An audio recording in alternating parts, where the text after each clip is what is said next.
Welcome back. तो friends, अभी का वीडियो है, अब रूस बनाएगा अपना G8, अमेरिकी वर्चस्व को चुनौती। चलो देखते हैं। सुनने में तो आया था कि बहुत पहले भी सुना था मैंने कि रशिया भी सोच रहा है कुछ इस टाइप का बनाने का, पर क्या नाम है वो नहीं पता था। G8 मतलब 8 कंट्रीज मिलेंगी। अब इसमें देखिए पॉइंट ये है कि मेरे हिसाब से आजकल ज़्यादा रेलेवेंट है चाइना।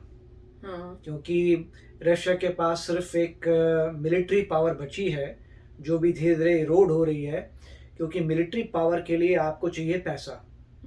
जब आपका जीडीपी टॉप 10 भी नहीं है, इसका मतलब आपके उतना पैसा नहीं है।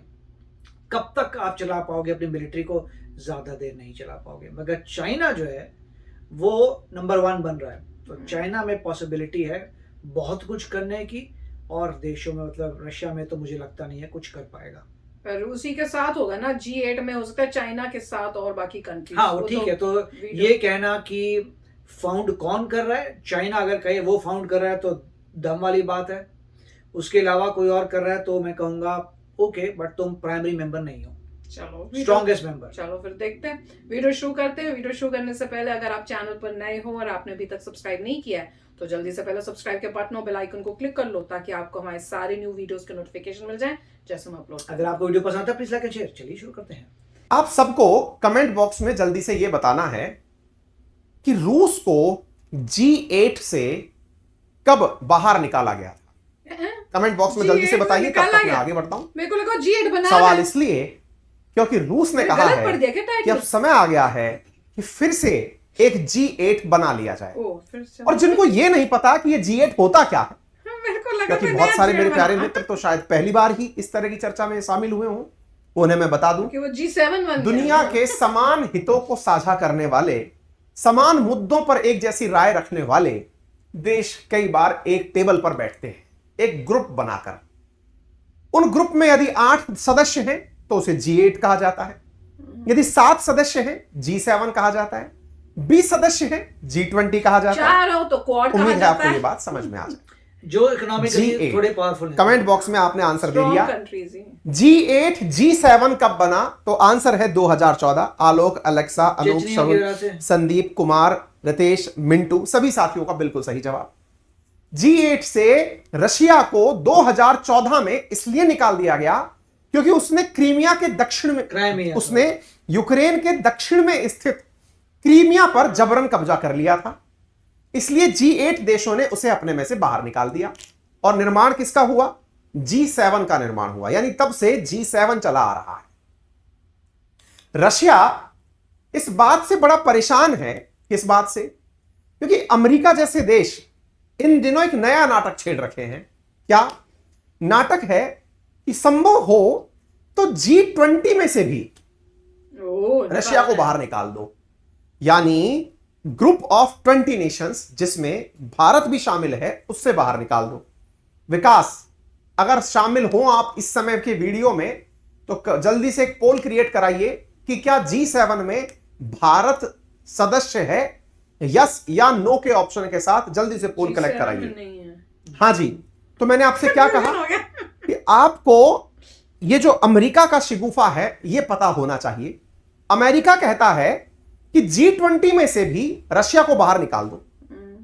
बात तो बुरी है साहब। G20 में से हम रशिया को बाहर निकाल दें यानी G19 छुड़वा दें। आपको मालूम होना चाहिए कि इस बार की समिट कहां होने जा रही है। समिट होने जा रही है इंडोनेशिया में। कहां होने जा रही है? इंडोनेशिया में। इंडोनेशिया ने साफ साफ इनकार कर दिया कि भाई हम रशिया को बाहर नहीं निकालेंगे। अच्छा। अमेरिका को थोड़ा बुरा लग रहा है कि यार कोई सुनता ही नहीं है। अब रशिया ने ऐसे में एक पंच और मार दिया। क्या पंच मार दिया साहब?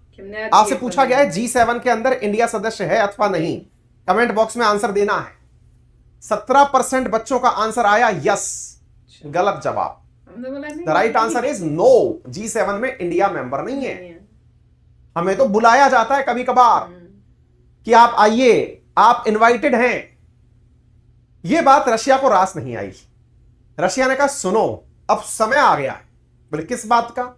जो हमारे विरोधी हैं वो तो G7 में बैठे हुए हैं, लेकिन जो हमारे मित्र हैं जिन्होंने यूक्रेन क्राइसिस के दौरान भी हम पर सैंक्शंस नहीं लगाए।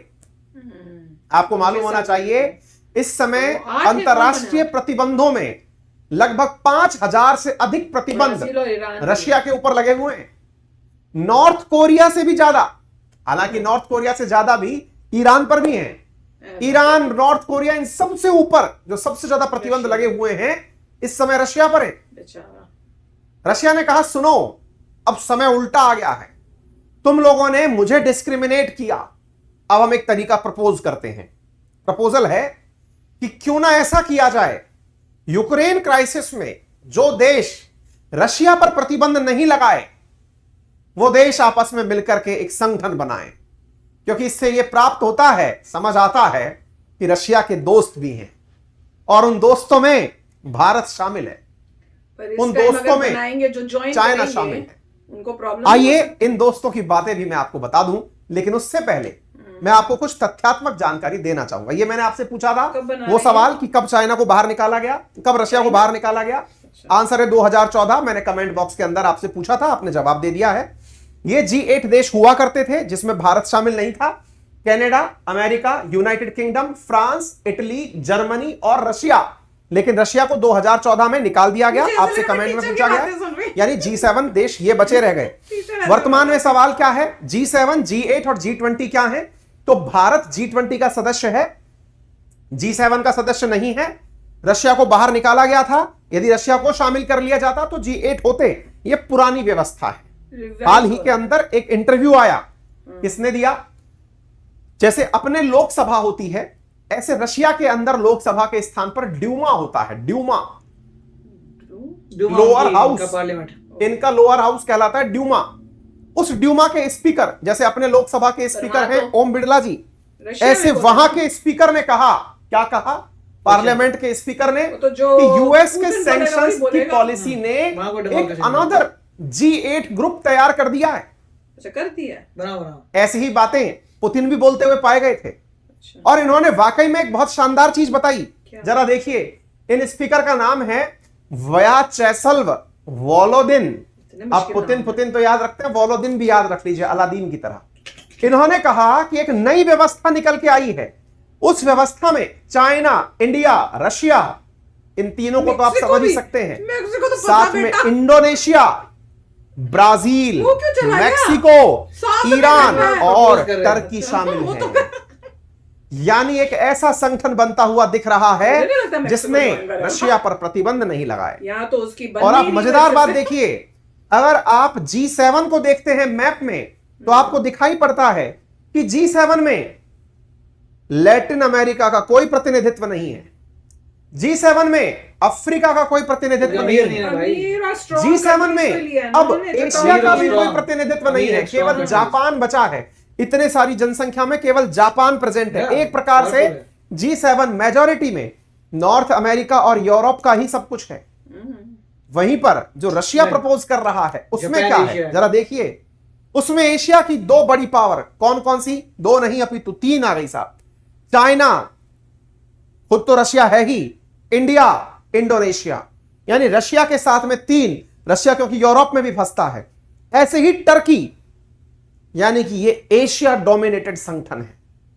ठीक है, टर्की का भी हालांकि एक हिस्सा किसमें पड़ता है? यूरोप में। मुझे कमेंट बॉक्स में आंसर और दे दीजिए, टर्की का जो एशिया में हिस्सा पड़ता है उसे कहते क्या है? यूपीएससी के 2022 की प्रीलिम्स में यह सवाल पूछा भी गया। जो रशिया, जो टर्की का, टर्की ना बोल के टर्कीये बोला जाए, टर्की का वो हिस्सा जो एशिया वाली साइड पड़ता है उसे कहते क्या? कमेंट बॉक्स में जल्दी बताइए। मैं आपको यहां पर आंसर में बता रहा हूं, ईरान, ये भी एशिया का हिस्सा हो गया, मैक्सिमम एशिया का हिस्सा हो गया। मैक्सिको और ब्राजील ये लैटिन अमेरिकी हिस्से हो गए। अब ऐसी स्थिति में इनका कहना है कि हमारी भी प्रेजेंस है मार्केट में और हमें G8 बनाइए। कमेंट बॉक्स में बताइए। इस्तांबुल बता रहे गलत। ये एक बच्चे का आंसर आ चुका है जिसका नाम है कपिल। बहुत बढ़िया, बहुत बढ़िया। हाँ जी, फिर है स्वलारकर, अलका, नुपुर, तमन्ना, बिल्कुल सही। कि चाइना और एनातोलिया दोनों हमारे दुश्मन के साथ। यूपीएससी प्रीलिम्स के सवाल में है इस बार। एनातोलिया कहते हैं उस हिस्से को, जो कि तुर्की का या टर्की का एशिया वाला हिस्सा, ठीक है। तो इन्होंने जो नई चीज प्रपोज कर दी वो मैंने आपको बता दी। अब एक मजेदार बात बताता हूं, इन जिन देशों का नाम लिया गया है, इन देशों का जीडीपी में कंट्रीब्यूशन है 24.4%। आपको जान के आश्चर्य होगा, जो ऑलरेडी G7 कंट्रीज हैं उनका 31% ही कंट्रीब्यूशन है। यानी कि जो नया G8 अगर बनता है तो रशिया के लिए नई संभावनाओं को जन्म देता है। इसका मतलब रशिया का सोचना गलत नहीं है, अगर ऐसा सोचता है तो भविष्य की संभावनाओं को जन्म देता है। ये कुछ तथ्य हैं जो आपसे साझा किए जा रहे हैं। रशिया पर सबसे ज्यादा प्रतिबंध है इस समय, फिर ईरान पर, फिर सीरिया पर, फिर नॉर्थ कोरिया पर प्रतिबंध चल रहे हैं। परचेसिंग पावर पैरिटी के हिसाब से 24.4% का इसके पास में कुल हिस्सा है। अब मैं आपको एक चीज और बताता हूं, आपको मालूम हो दुनिया भर की कंपनीज ने या फिर जो सैंक्शन लगाने वाले देश थे, नया G8 बनने की जो कल्पना की जा रही है वो किस आधार पर की जा रही है? जिन्होंने रशिया पर प्रतिबंध नहीं लगाया उनका एक ग्रुप बना दिया जाए, ठीक है। अच्छा, प्रतिबंध से याद आया कि रशिया के ऊपर बहुत से देशों ने प्रतिबंध लगाए, क्योंकि इस समय दुनिया के सबसे ज्यादा प्रतिबंध उसी पर लगे हुए हैं। पुतिन ने एक दिन कहा कि वो देश बहुत रिग्रेट करेंगे, यानी वो बहुत पछताएंगे जो रशिया पर पाबंदी लगा रहे हैं। नहीं, वो तो बोलना, और साथ में ये भी कहा बोलना बनता हम धमका नहीं रहे हैं, हम तो बस कह रहे हैं। वो बहुत पछताएंगे जो रशिया से छोड़ कर जाएंगे। आपको मालूम हो, जब अमेरिकी प्रतिबंधों की बातें आई तो जिस मैकडी मतलब समझ रहे हैं ना, मैकडोनाल्ड का बर्गर जो आप खाते हैं, उस मैकडी ने तुरंत प्रतिबंधों के साए में अमेरिका से आदेश की प्राप्ति होते ही रशिया में अपनी दुकानें बंद कर दी कि हम रशिया में काम नहीं करेंगे, हम रशिया छोड़कर जा रहे हैं। बहुत सारे लोग चले गए, मैगडी छोड़कर कुछ कदम चला ही था, वहां पे किसी और ने खरीद लिया। यूक्रेन और रशिया के युद्ध का कोई परिणाम निकला नहीं, परिणाम स्वरूप मैगडी की घर वापसी हो गई। आप न्यूज देखिए, पुतिन का कहना कि वो देश बहुत पछताएंगे जो हमारे छोड़कर जा रहे हैं, पता नहीं मैगडी वालों को ये समझ में आ गया क्या? मैकडोनाल्ड्स वापस से रशिया में ओपन हो गया है। अमेरिकी प्रतिबंधों को किनारे रखते हुए अमेरिका की ही एक कंपनी रशिया में फिर से ओपन हो गई है। पता है मजेदार बात क्या किया इसने? बस अपने नाम के आगे से मैकडी शब्द हटा दिया है, नए नाम से एंट्री कर गया। क्यों बोल रहे हैं? मतलब ये कि आप आ तो रहे हैं, नाम बदल कर आ रहे हैं, रशियन बंदा आ रहा है कि हम आ गए हैं, लेकिन यहां पर हम अपना नाम मैकडी नहीं रखेंगे। और मैकडी नए नाम रखते हुए ये जो डबल लाइनें खिंची हुई और बिंदी सी लगाकर जो आया है, ये मैकडी है और इसने नाम रखा है अपना, अब ये नाम पता नहीं क्या है, आप देख लीजिए, टोचका सा नाम लिखा हुआ है, टोचका है ना, वुस्कोना टोचका, इस नाम से ये ओपन हो चुका है रशिया में। इसका बकायदा बड़ा वेलकम हुआ है, लोग बढ़िया तरीके से लाइन वाइन लगाकर पहुंच गए हैं खाना पीना खाने। बस इनने ये कहा है कि भाई हम अपने कंपाउंडों के अंदर, प्रोडक्ट के अंदर मैक शब्द का उपयोग नहीं करेंगे क्योंकि वो अमेरिका को दर्शाता है। बाइडेन दिन खराब है इस भाई, वो कोई और बंदा है। ये जब से अमेरिका पर बैठा है, मुझे लग रहा है ट्रंप ही सही था, कम से कम नाटकबाजी करके मार्केट में न्यूज तो रखता था अमेरिका की। जब से ये आया है अमेरिका की चर्चा बंद हो गई है मार्केट में। खैर तो पुतिन की चर्चा चलती है पूरे टाइम पर, इससे ज्यादा फुटेज तो जेलेंस्की खा गया यूक्रेन वाला। बाइडेन बाबा चल नहीं पाए, मैं नहीं बोल रहा, डिपेंड करता है वहां की न्यूज़ देख। सर्वे हुआ एक अमेरिका के सर्वे के अंदर पाया गया है कि बाइडेन की प्रसिद्धि कम हो रही है, कम इतनी कि अगली बार इनकी पार्टी इनको चुनाव में खड़ा नहीं करना चाहती। इनका मानना है कि ये 82 साल के हो जाएंगे जब चुनाव लड़ने जाएंगे, उससे अच्छा इनको हटा ही दिया जाए। इंडोनेशिया ने मना कर ही दिया था कि G20 की बैठक से हम रशिया को नहीं हटाएंगे, तो बाकी बात तो खैर क्लियर है। चलिए आगे बढ़ते हैं। तो उम्मीद है दुनियादारी की बातें आपको समझ में आ गई हो। G8 का एक नया विकल्प जो बनने की बात आ रही है वो समझ में आ गया, क्लियर है। जानकारी समझ में आ रही हो तो सेशन के अंदर एक जबरदस्त चीज है, मैं आपको बताता हूँ, मजा आ जाएगा, फील आ जाएगी। लाइक का बटन है, दबा दो, देखो कैसा अच्छा लगता है आपको, अंदर से संतुष्टि मिलेगी कि हाँ हमने भी कुछ योगदान दिया सर की मेहनत में। कसम से बता रहा हूँ, बहुत फील प्राउड होता है। और शेयर कर दिया तो रात भर सो नहीं पाओगे खुशी के मारे। अच्छा, हमारे भी कर देना, पलंग से एक बुलंद ऊपर सोओगे यार। आज तुमने शेयर किया कर दो यार। रेफरल कोड है अंकित 10, जिसका यूज करके अनअकैडमी पर 10% का डिस्काउंट प्राप्त कर सकते हो। बढ़िया बढ़िया एडुकेटर्स पढ़ा रहे हैं, मेहनत करते हैं बढ़िया वाली, बेस्ट एडुकेटर्स हैं, बढ़िया प्रिंटेड मटेरियल है, एंड टू एंड प्रिपरेशन है जो हम आपके साथ में यहां पर दे रहे हैं, ठीक है। यहां पर आप लोगों के साथ में यूपीएससी का 1 साल का सब्सक्रिप्शन लेने पर आपको अतिरिक्त सब्सक्रिप्शन दिया जा रहा है। ठीक है, आप लोगों का टेस्ट रखा गया है, इसमें 19 जून को ये टेस्ट है, 11 बजे आप इसमें पार्टिसिपेट करें। इसी टेस्ट में पार्टिसिपेट किया था जो AIR 29, AIR 51, AIR 107, वो इसी टेस्ट के पार्टिसिपेंट्स थे। आप भी इस टेस्ट के अंदर पार्टिसिपेट कर सकते हैं। अनअकैडमी पर एक पर्सनल मेंटरशिप के लिए आइकॉनिक सब्सक्रिप्शन प्लान है, आप उसमें भी पार्टिसिपेट कर सकते हैं, जिसके अंदर आपको पर्सनल मेंटरशिप के साथ कोर्सेज उपलब्ध कराए जाते हैं। फिलहाल के लिए इतना ही। अपना ख्याल रखें, बड़ों का सम्मान करें, छोटों को प्यार दें, अपना व्यक्तित्व इस प्रकार से विकसित करें कि महिलाएं आपके साथ सुरक्षित महसूस। तो फ्रेंड्स, मुझे लगा अभी G8 बनने का मतलब हो रहा है, पर वो कह रहे हैं सोचा जा रहा है, जहां तक मुझे समझ आ रहा है वीडियो में।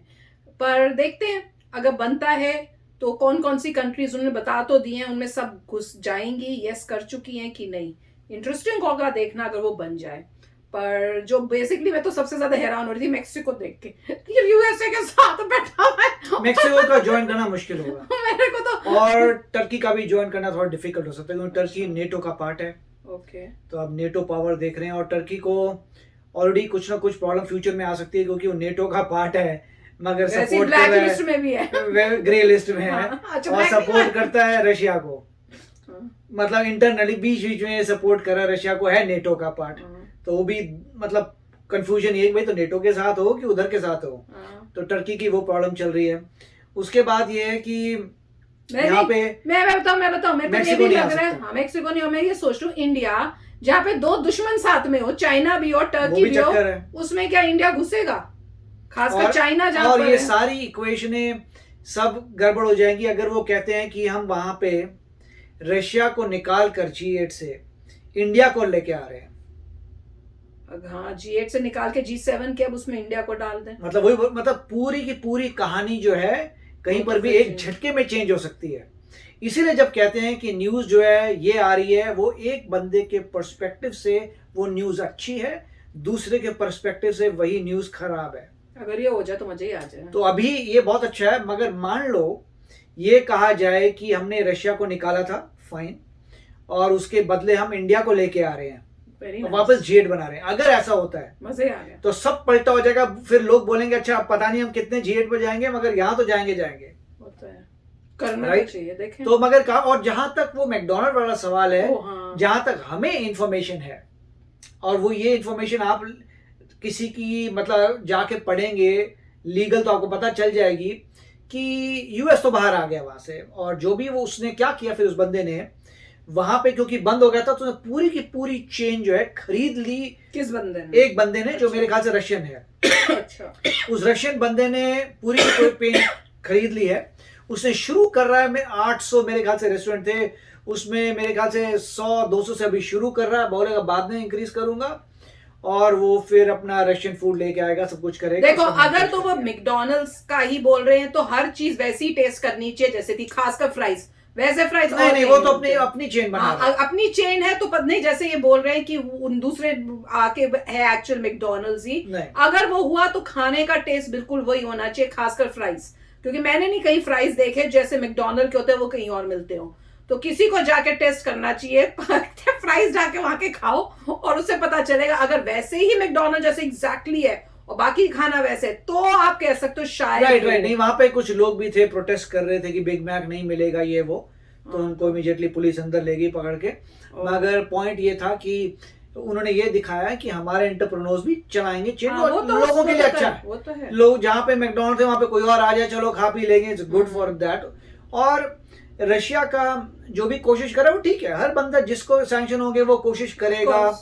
दो पार्टीज वॉर में हैं तो वो तो करेंगे, वो बोलेगा तुम पछताओगे, दूसरा बंदा बोलेगा यूक्रेन पे अटैक करके तुमने पछताया है, तो पछता दोनों रहे। बता अल्टीमेटली यही है कि फर्क यहां पड़ता है कि देखिए टॉप 10 में यूएस तो है, राइट। अगर आप देखें टॉप 10 में यूएस तो है, अभी नंबर 1 है, वो कितने समय तक रहेगा पता नहीं, उसके बाद चाइना बनने वाला है, बट व्हाटएवर। मगर रशिया तो टॉप 10 में भी नहीं है, तो वो तो डिक्लाइन पे हो ही रहा है, सिर्फ मिलिट्री पावर और कुछ नहीं है। तो अल्टीमेटली जैसे मैंने पहले कहा था, पैसा नहीं है तो मिलिट्री नहीं है आपकी, अल्टीमेटली प्रॉब्लम यहाँ पे है। तो कुछ भी संगठन बनाइए वो ठीक है, मगर उससे फायदा होने वाला है चाइना का। चाइना सबसे पावरफुल है, उसको फायदा होगा, मगर उस पूरे ग्रुप में इंडिया और चाइना क्या कोएग्जिस्ट कर पाएंगे? क्योंकि इंडिया तो बोल रहा है तो इंडिपेंडेंट है, हम बहुत बड़े हैं, तो वो भी देखना पड़ेगा। मगर अच्छा वीडियो था। यस फ्रेंड्स, आप भी शेयर करना अपने थॉट्स। तो चलो चलते हैं, मिलेंगे नेक्स्ट वीडियो में बहुत ही जल्द। Till then take care and bye bye. तो अगर आप मेरे इस चैनल पे नए हो तो जल्दी से सब्सक्राइब के बटन को हिट करो और बेल आइकन को क्लिक करो, ताकि आपको मेरा जब नया वीडियो मैं लगाऊं आपको उसके बारे में जल्दी से पता चल जाए।